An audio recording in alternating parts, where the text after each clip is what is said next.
Tired of recreating the same documents over and over?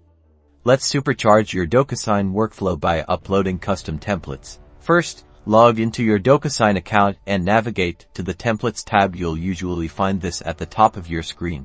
Next, click the Create Template button. It's usually a bright, noticeable button designed to get you started.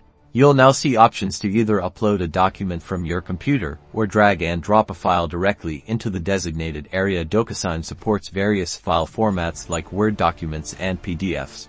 Once your document is uploaded, the Docusign editor will appear. Now, the magic happens. Drag and drop the fields you need: signature boxes, date fields, name fields exactly where you want them on your document. Make sure to assign recipient roles to each field.